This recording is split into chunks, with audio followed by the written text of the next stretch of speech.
রাজধানী ঢাকা শহরে গড়ে উঠেছে অবৈধ মেইল কারখানা। তারই একটি ভিডিওতে আমরা দেখাতে সক্ষম হয়েছি যে সোনিয়াকড়ার এই নর্দমা খালের অপর সাইডে রাস্তার আশেপাশে রাজিয়া নামক একটি বাড়িতে অবৈধ ইলেকট্রিক সুইচ, বিভিন্ন লাইটিংয়ের সুইচ ওইখানে তৈরি করা হচ্ছে।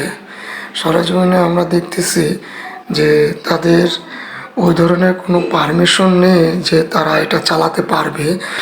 বাকিটা আমরা আপনার ভিডিও ফুটেজে দেখেন।